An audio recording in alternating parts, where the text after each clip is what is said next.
jangan ditiru. Ada orang sholatnya menghadap kuburan Rasulullah. Kan kuburannya di sini. Dia sholatnya menghadap ke kuburannya Rasulullah. Padahal kiblatnya ada di sebelah sana.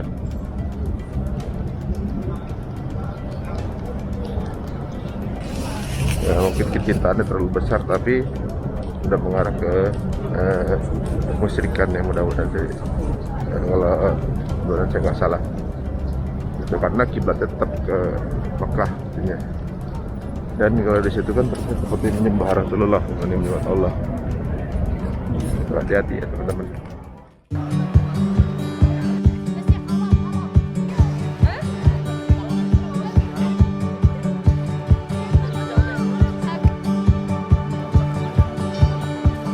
Hasilnya akan membuat hubungan keluarga makin harmonis, hubungan keluarga makin sakinah, mawadah, juga warahmah. Ya, sama-sama kita tahu kita ini masih di atas tanah, sebentar lagi juga kita di bawah tanah ya saudara. Mungkin akhirat itu cuma wacana, gak lama lagi dunia yang cuma cerita. Jadi mungkin nggak ada waktu selain kita berusaha mendekat sama Allah Subhanahu wa Ta'ala. Apalagi salah satu pintu surga terbesar menurut saya dengar juga dari Ustaz adalah justru bukan di pengajian, tapi di orang tua kita sendiri. Birrul walidain. Jadi masya Allah di sini kita patut kadarullah tanpa diset, tanpa diatur, ketemu sama beliau di sini. Biasanya di Jakarta ketemu, katanya di sini nggak kontak, ada kesempatan, masya Allah, alhamdulillah. Makanya kita tahu dong, Ustadz Bentri di sini kebetulan travel kita nggak menyediakan Ustadz, malah dapetnya Ustadz Bentri. Padahal Ustadz. Bismillahirrahmanirrahim. Assalamualaikum warahmatullahi wabarakatuh. Katanya kalau Quran dengar. Alhamdulillah assalatu wassalam ala Rasulillah wala alihi wa sahbihi wa mawala wa ba'd. Bapak, Ibu, teman-teman remaja, teman-teman cilik, adik-adik kecil yang berbahagia, semoga Allah senantiasa memberkahi kita semua dan semoga kita bisa masuk surga bersama-sama ya. Amin ya rabbal alamin. Alhamdulillah di pagi ya, masih kuat ini. Alhamdulillah pagi yang cerah ini kita berkumpul di tempat yang baik di kota Nabi, Madinatul Munawwarah, kota yang diterangi dengan cahaya keislaman. Dan sejatinya kita hari ini mencoba bukan sekedar umroh dan sekedar khusyuknya dalam urusan kita kepada Allah, tapi juga umroh dalam rangka juga mempersatukan ya tali-tali ikatan hati khususnya di antara kita, agar pertemuan kita yang hari ini kita inginkan, agar berharap bahwa pertemuan kita ini ujung-ujungnya adalah pertemuan yang berujung sampai surga ya. Itulah sejatinya yang disebut dengan bagaimana pertemuan dan perkumpulan yang terindah. Dan itu harus cita-cita besar dari setiap keluarga, bahwa cita-cita terbesar dari setiap keluarga adalah masuk surga bersama. Kenapa? Karena keluarga yang disebut keluarga dalam Islam itu bukan yang tercatat di kartu keluarga. Ada daftar nama bapak, ibu, itu ada stempel dari kelurahan, kantor catatan sipil, sah itu anak saya, itu hanya temporary.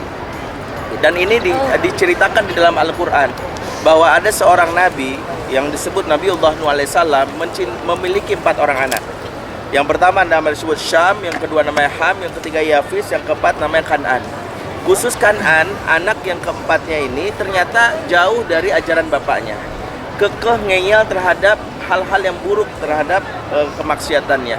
Bahkan ayahnya masih memanggil sayang dengan sambutan, ya bunaya irkam ma'ana. Ini juga salah satu pelajaran bahwa seburuk-buruknya anak kita jangan lepas panggilan sayang kepadanya, sebab kekuatan cinta sejati adalah tetap memanggil dengan panggilan cinta meskipun dia mengecewakan kita. Dan itulah Nuh memanggil anaknya, ya bunaya ya.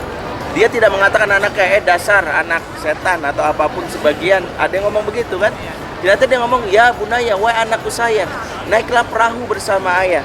Dan ini pelajaran penting. Kenapa Nuh memulai dengan kalimat naiklah perahu bersama ayah? Tidak mengatakan ikuti ajaran ayah. Ayah ini nabi. Sebab di sini isyarat kalau anak sudah nolak naik kendaraan bersama, tanda hati sudah renggang. Makanya salah satu indikator keakraban di dalam Islam adalah mau naik kendaraan bersama. Kalau dia naik kendaraan berdua sama kita selalu ada alasan, capek, males Itu tanda satu isyarat bahwa dia sudah renggang, maka nasihat sulit diterima. Maka Nuh mengatakan irkam ma'ana, naiklah perahu bersamaku. Dan itu ucapkan Nabi Nuh, wala takum ma'al kafirin, jangan kamu bersama orang-orang kafir. Apa kata anaknya? Dia akan anaknya kekeh ngeyel mengatakan qal ya sa'awi ila jabalin yasimuni minal ma. Enggak. Wahai ayah, enggak peduli saya akan naik ke atas gunung, insya Allah enggak kena banjir. Kata anaknya dengan pedenya enggak bakalan kena banjir. Maka Allah menghantam dan anaknya pun akhirnya wafat. Dan menariknya, saat anaknya wafat, Nuh mencoba memberikan sebuah persaksian dari hadapan Allah. Ya Rob innabni min ahli, ya Rob innabni min ahli. Wahai Rob, dia ini anggota keluargaku, anakku ini bagian dari familiku, dia anggota keluargaku. Tapi lihat jawaban Allah di surat Hud ayat 46. Ya Nuh innahu laysa min ahlik. Wahai Nuh, dia bukan anggota keluarga.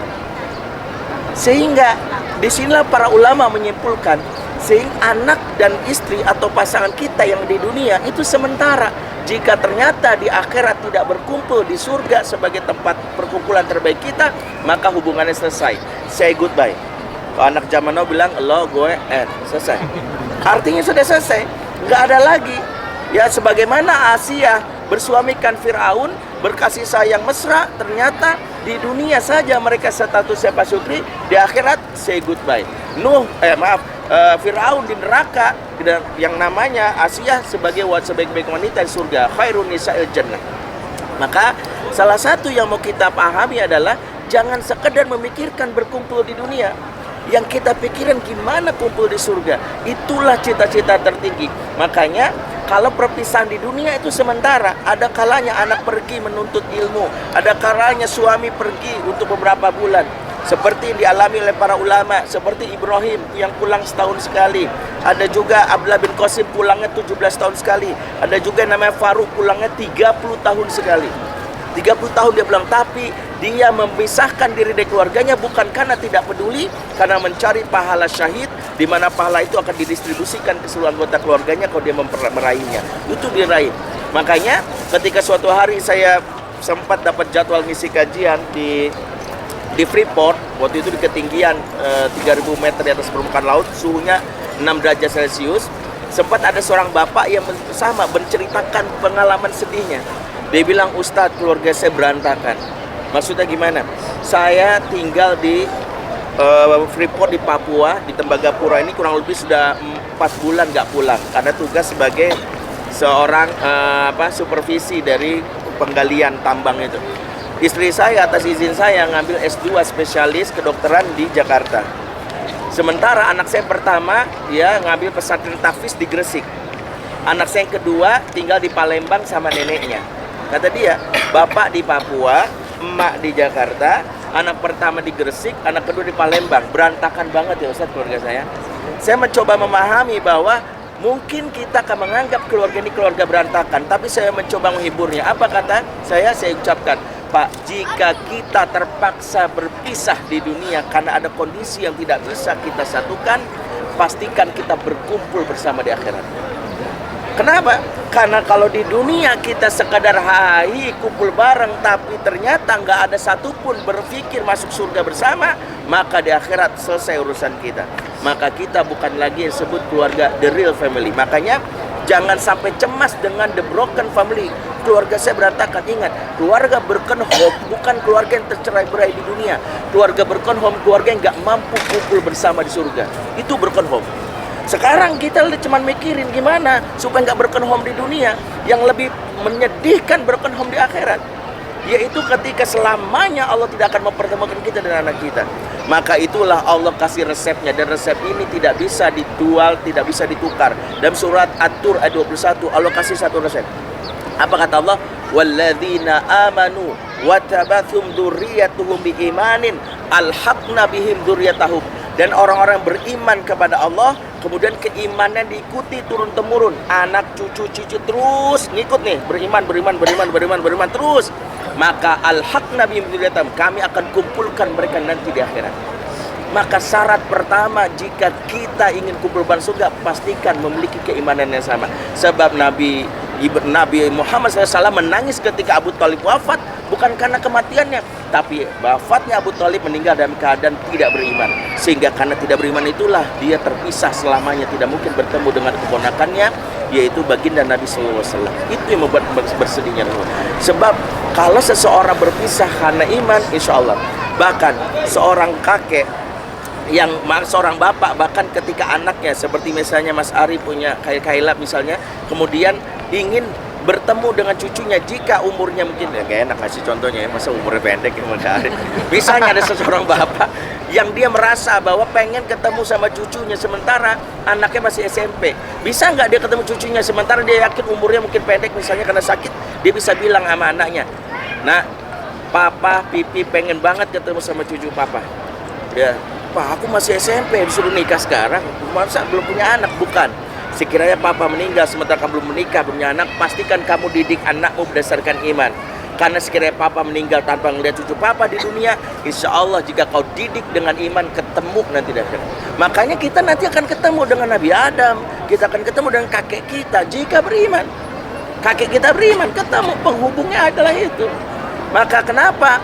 Salah satu titik tekan kita dalam berubah keluarga saling mengingatkan dalam keimanan. Pembicaraan kita bukan sekedar besok kita jogging bareng yuk di Senayan, yuk besok kita makan bareng yuk misalnya di resto ini, yuk kita besok, supaya bukan sekedar itu, tapi yang tertinggi adalah bagaimana omongan kita sudah berbicara, gimana yuk bisa masuk surga bareng. Pembicaraan yang mungkin nggak pernah kita bicarakan tapi penting. Kalau nggak berbicara seperti itu, maka kita menjadi keluarga yang gagal. Assalamualaikum warahmatullahi wabarakatuh. Alhamdulillah. Akhirnya kita menginjakan kaki di kotanya Rasulullah SAW di Madinah. Iya. Dan pemandangan di belakang ini memang selalu bikin kangen ya.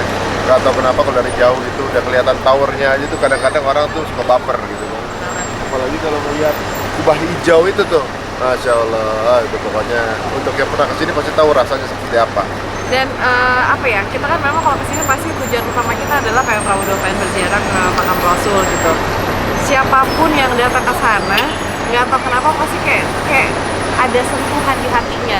Dan ini lucunya adalah ada ponakan kita namanya Aurel, dia masih kelas 3 SD, belum begitu ngerti apa-apa. Setiap kali kita bilang Raudo itu apa sih? Itu namanya surga gitu. Oh, namanya surga. Ya udah gitu. Pas pertama lihat, kok karpet aja gitu. Iya, tapi di sini tuh namanya surga. Nah, terus pas dia udah nyoba masuk ke dalam Raudo, dia cuma bilang gini, "Mama, kok kayak ada yang nyentuh di sininya Aurel ya?" gitu. Kayak ada yang nyentuh di hatinya Aurel.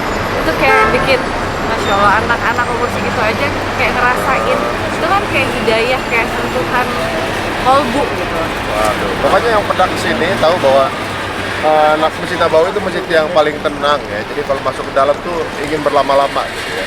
Tapi sulit bisa berlama-lama, sadar 15 menit. Banyak kan orang udah ngantuk. Karena saking tenangnya. Benar. Nyaman. Dan kebanyakan di sini ngeliat Quran kayak obat tidur. Kalau nggak dibuka langsung nguap orang-orang. Saking nyamannya di tempat gitu ya. Kalau orang-orang kayaknya serius baca aja, baca aja mungkin ya. Ya, capek mungkin capek. Masya Allah, saya emang benar-benar nikmat banget ya. Ditambah lagi memang arsitekturnya juga keren banget gitu. Terus juga di dalam ditambah lagi kalau Madinah tuh kan kita lebih sering dengar azannya gitu ya. Maksudnya kayak di Indonesia tuh kita ingatnya tuh azannya Madinah gitu. Terus imamnya. Jadi emang semuanya tuh paket khusus lah. Terus kita tuh di sini kan semua rata-rata hotel gitu ya. Mau berapa langkah kita menuju masjid tuh rasa nikmatnya tuh juga beda gitu. Iya, benar. Apalagi dekat sama masjid, jadi kasih tuh keluar langsung masuk. Jadi itu yang membuat kita kayaknya bolak-balik ke masjid dengan mudahnya gitu ya. Dan ini sebenarnya penggambaran hidup sih. Sebenarnya kita tuh cuma ngisi waktu buat ke masjid doang, dan di masjid itu udah nikmat. Makanya teman-teman semua yang tinggal di mana aja, upayakan kalau mungkin jadi panitia masjid itu tuh dibikin nikmat banget. Jadi orang tuh betah gitu ada di masjid. Dan mengenai Masjid Nabawi sendiri nanti ada episode yang kita kulik sendiri. Ada tempat-tempat yang mungkin orang banyak yang nggak tahu bahwa ternyata di antara tempat kita karpet kita, ternyata di bawahnya ada yang sumur gitu kan. Terus ternyata di tiang-tiang mana Rasulullah berkhidmat di Raudhah itu ada satu tiang yang paling bisa dibilang mungkin paling dicintai ya. bahkan untuk bisa dapat tiang tersebut orang tuh perlu berundi gitu ibaratnya kalau di saya dengar ceritanya ya, harus sepertinya bisa berundi gitu. Karena banyak orang nggak tahu, jadi tahunya main rebutan masuk raudhah aja, tapi nggak tahu mau doa di mana gitu yang paling bagus. Ditambah lagi ini ya, banyak banget sebenarnya tempat-tempat yang itu ada sejarah Islamnya itu benar-benar luar biasa gitu. Tapi memang sama orang di sininya, sepertinya memang harus ditutupin. Ditutupinnya bukan karena mau menghapus sejarah atau apa, tapi memang yang namanya kita manusia ya, kadang malah menyalahkan tempat itu, menyalahgunakan gitu. Jadi harusnya tempat itu memang tempat yang kita tahu sejarahnya, tapi malah diagung-agungkan, malah jatuhnya larinya ke musyrik, syirik gitu. Jadi ya oleh kerajaan sini ya lebih baik daripada kita pun juga jadi mungkin ada dosa ya, dengan ditutup. Iya, bahkan sampai kita juga sempat datang ke ke Jabal Uhud ya, salah satu ini mungkin bukit yang akan ada di surga nanti. Dan sampai kita nampak jelas kejar Rasulullah selama perang Uhud, ada batu yang kena darahnya Rasulullah yang wangi gitu ya. Dan bagaimana bentuknya, nonton aja nanti episodenya. Dan kita mungkin sampai puncaknya Madinah. Waduh, pokoknya seru banget deh, pengalaman yang nggak terlupakan ya. Mungkin bisa di copy untuk teman-teman yang lagi jalan ke umroh. Nah, tapi yang pasti buat teman-teman yang mungkin berangkatnya dari sekitar Desember akhir sampai sekarang kita akhir Januari ya, ini udaranya masih up and down banget gitu. Kemarin pas waktu baru nyampe banget itu suhunya dingin banget, terus tiba-tiba lumayan hangat, maksudnya enak lah gitu. Dan sekarang di hari terakhir kita dingin lagi. Jadi ini berasa Tapi inilah yang ngangenin ya, kita mau pamitan lagi sama Rasulullah, pas pagi datang baper, assalamualaikum ya Rasulullah, langsung ke pusat dengan makamnya. Dan kita juga tahu bahwa susunan makamnya itu seperti apa, siapa aja yang di sebelah situ, kanan kirinya, aduh Masya Allah. Pamitannya juga baper lagi. Makanya kalau teman-teman semua ingin ngerasain lepas-lepasan gitu ibaratnya, jadi feeling nothing, sering-sering ke tanah suci deh. Kita makin lama masih ngerasa kecil aja rasanya. Apa sih perlu kita sombongin gitu dari kebesaran Tuhan ya. Kita lagi banyak banget pelajaran ya. Kayak kita bicara ngomongin tawaf waktu di Mekah kemarin. Nah sekarang juga pas di Raudhah. Di Raudhah itu kan semua orang berlomba-lomba untuk bisa sholat di sana, doa di sana gitu. Semua tuh kayak mengerahkan semua tenaganya gitu, sampai ya kadang sikutan atau apa gitu. Cuma balik lagi gini, ya itulah dunia gitu. Semua kalau misalnya kita tujuannya adalah akhirat atau tujuannya Allah, insya Allah kita malah dimudahkan semuanya. Pokoknya niatnya untuk Allah. Yang pasti adalah kejarlah akhirat, jangan lupakan dunia. Lucunya juga ya, tapi ke Raudhah tuh nggak ada duitnya padahal ya, orang rebutan. Ada duitnya, udah banyak yang kebunuh itu kali ya. Aduh masalah. Tapi alhamdulillah ditutup dengan sebuah tausiah yang cocok ya dengan kita, karena mungkin bawa keluarga, tausiahnya juga mengenai parenting ya. Walaupun kemudian didatengin askar, jadi nggak ada gambarnya, soalnya nggak boleh ada kamera. Kalau ada lucu juga sih itu. Padahal tadi harusnya nggak usah berdiri ya Ustadznya ya, duduk aja jadi kayak ngobrol. Kirain di Indonesia doang ada bubarin kajian, di sini juga ada. Apa tetap aja mulutnya. Ya itulah, tapi yang penting alhamdulillah kesannya luar biasa. Ya mudah-mudahan bisa bikin lagi kita tambah akur. Nah, dan mudah-mudahan doa-doa kita semua di sini dijabah ya Allah, amin. Semoga juga teman-teman yang nonton juga yang pengen banget bisa datang ke Mekah dan juga Madinah, insya Allah semuanya dikabulin. Amin.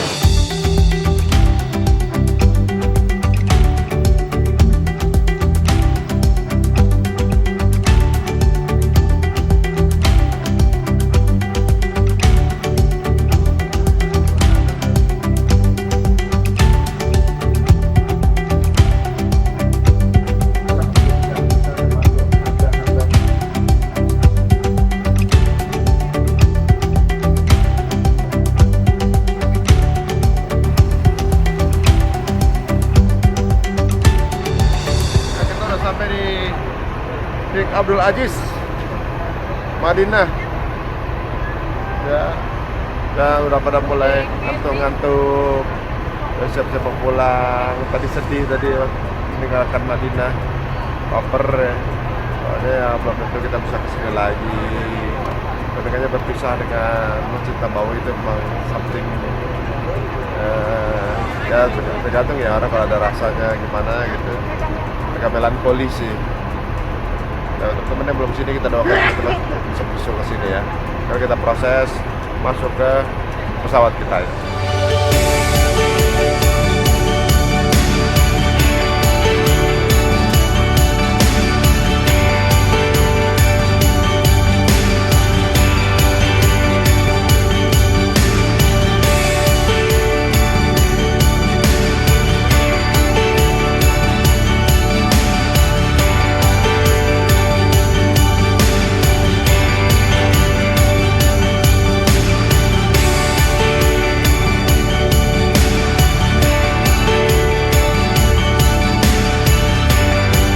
Alhamdulillah, kita udah sampai di tanah air tercinta Indonesia setelah perjalanan kurang lebih 9 hari ya. Iya benar. Dan sepertinya perjalanannya menyenangkan juga karena semua keluarga full komplit. Mudah-mudahan punya diberikan kesehatan lagi untuk bisa melakukan semua keluarga lagi. Amin. Yang akan datang. Ya. Amin amin. Dan mudah-mudahan ini bukan perjalanan terakhir, tapi kita bisa janji lagi selanjutnya. Jadi buat kamu jangan lupa untuk ngikutin kita terus di Cerita Untung. Jadi subscribe, komen, dan juga like. Iya benar. Dan juga ini juga habiskan masa indah sama keluarga, sama-sama di rumah. Benar sekali. Assalamualaikum warahmatullahi wabarakatuh.